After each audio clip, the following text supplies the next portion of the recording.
Hello guys, good evening no. Good evening guys. Ganito pala kami sa aming incubator. Ganito po namin gagawin. Kasi hindi po ito automatic incubator. Ayan. Manual po ang ating incubator.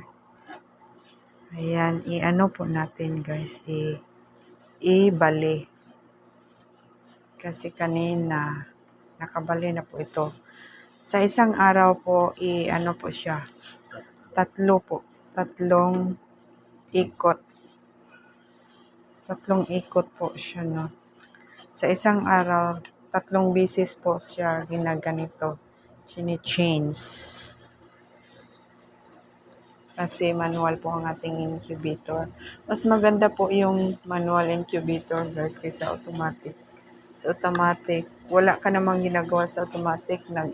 Hintay ka lang na mapisa ang itlog. Pero ito, magtiyaga ka talaga na i-change mo, ibaliktad yung mga itlog para mapisa talaga yung mga itlog. Pero mas magandang ganito, no?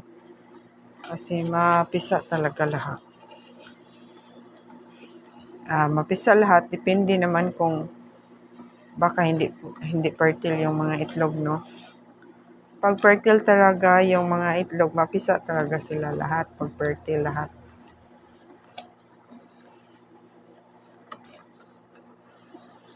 Ayan, ganyanan mo lang.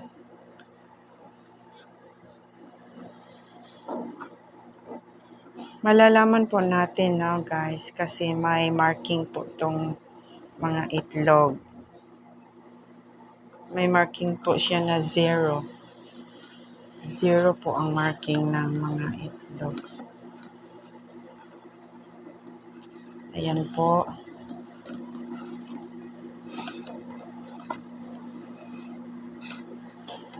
I-change lang natin ng mabuti. Yung hinay-hinay lang. Slowly but surely, no? Para hindi naman mapisa yung mga ito. Ayan, tapos na dito. Tapos i-close natin. Mala.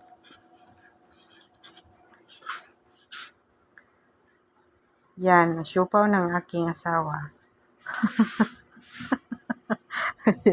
Hindi pa siya natapos. Mas nauna pa siya sa akin.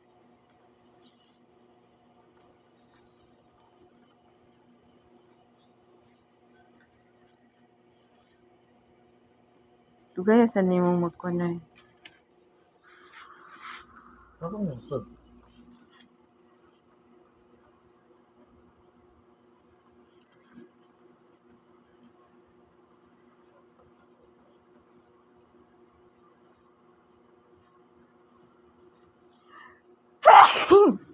Ganyan po ang gagawin sa hindi automatic na incubator. Manual incubator po siya. Yan, last to na lang.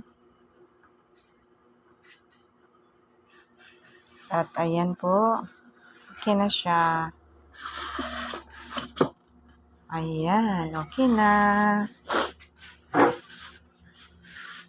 Bali, 21 days, no? 21 days po, guys.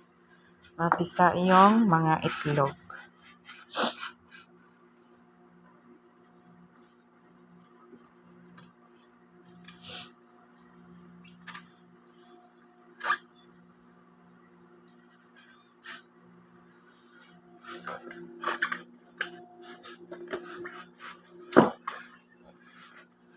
Ayan. Ay, pag ipadapli ng mayo, kaya makakuanan sa iring. Iabay ba silang maayo?